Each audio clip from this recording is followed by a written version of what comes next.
Greetings, hi, hello. My name is Todd Manley, also known as Zeilreigan, and you can find me on pretty much any gaming or social media platform as such. I am also a Twitch variety streamer and a self-proclaimed retro game goblin, so pretty much anything that is an old school game is kind of my jam, but I still like to do some new games every once in a while.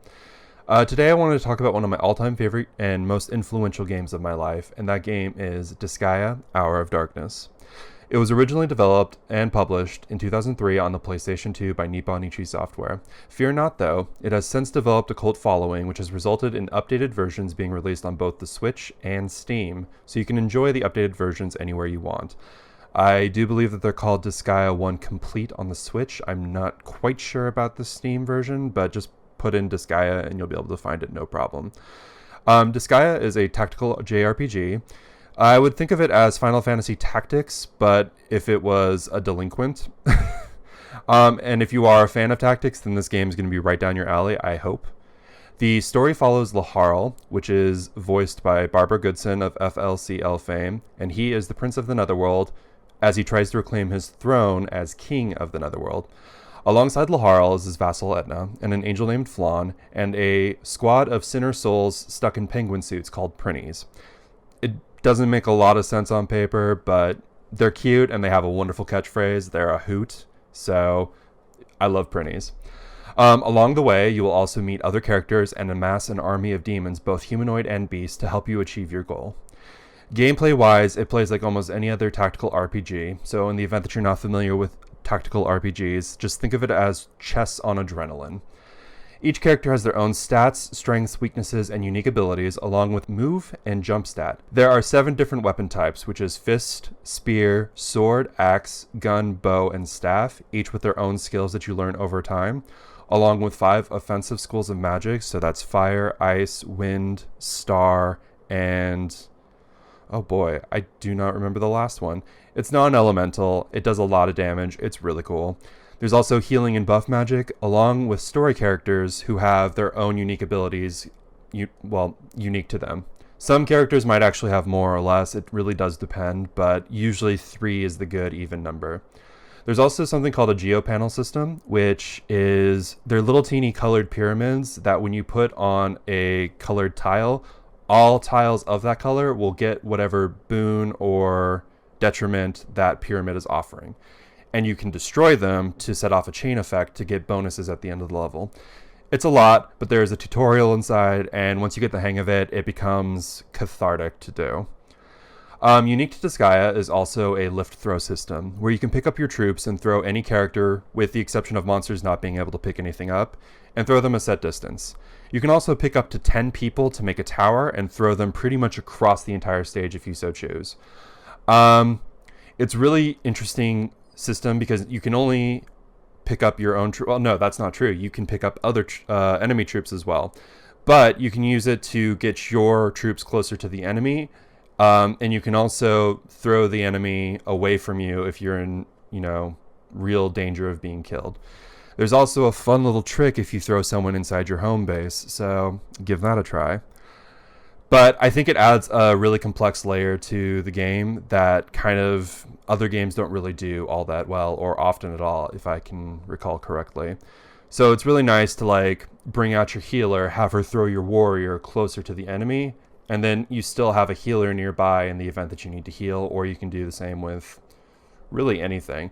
And each character obviously has different throw stats and lift stats. So if you have a witch or a mage, they're not going to be able to pick and throw people very far, whereas you're more muscular, and I'm doing big air quotations when I say that, your muscular troops can throw them pretty far. It's a really weird system. I really enjoy it. But on that note, customization for this game is insane as well. Each character, and I mean every single one of them, has the ability to reach level 9,999. It also has a reincarnation system, which allows you to basically reset your character's level, but they have increased stat growth and can retain all of their skills. You can also use your reincarnation system to change jobs or races. So if you get, for example, and you can use reincarnation at any time as well, just throwing that out there. So say you get a warrior to level 100 and then you decide you don't want this to be a warrior anymore. Well, you can reincarnate him to make him a ninja. He's still going to retain all of those stats, the stat growth.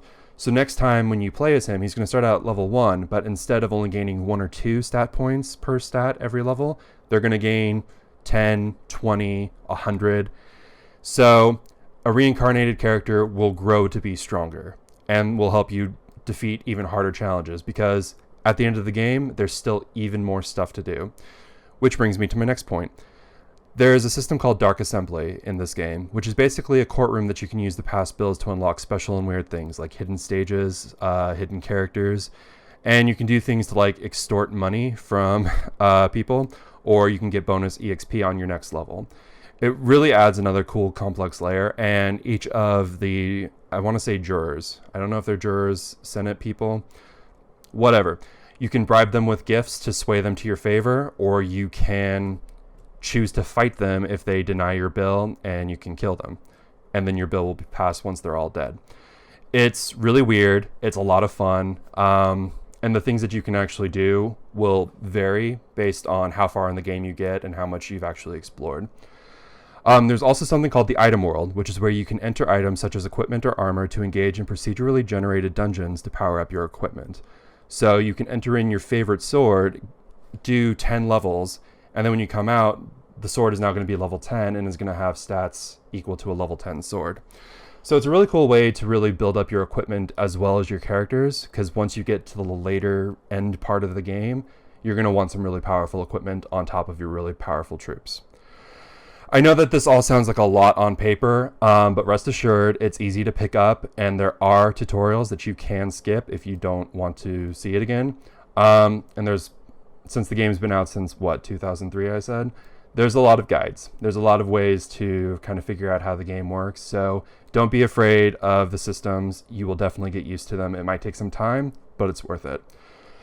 However, I did want to talk about probably the most promising and my favorite part of Disgaea, which is the character, the stories, and the themes.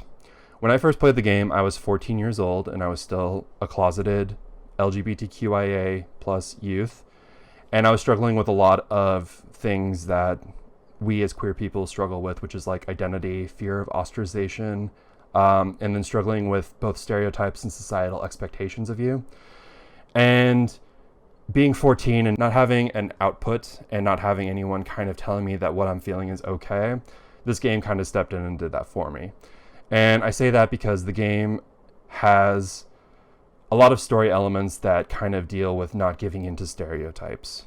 So a lot of the themes will also, I don't want to go into spoiler territory, so I'll try to keep it as brief as possible, but the themes include loss, learning to love, how to cope with loneliness, and not giving into stereotypes. For example, just because someone's a demon doesn't mean that they're evil, or that an angel is not a tantamount to virtue, and that humans can be just as insidious as the demons that they claim to fear.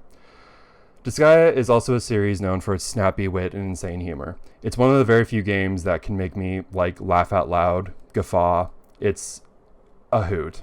It's self-aware in a lot of ways that games weren't really willing to explore at that time, and it covered a lot of pop culture topics, as well as poking fun of itself, anime, other video game tropes, action shows, a home shopping network, syndicated America sitcoms, and sci-fi cartoons. In the later chapters, you also encounter characters who are based off Flash Gordon, which, if you're not familiar, is a sci-fi series from forever ago. And it was super popular when it first came out. I think it's one of the very original moments of sci-fi that has actually kind of gone from radio to television to comics to books. So I just think it's really interesting that they take all these tropes and they do them so well and so flawlessly. But also on top of that, while it's still known for its humor and its laugh out loud moments, it also has a lot of moments of sincerity and can be very emotionally moving.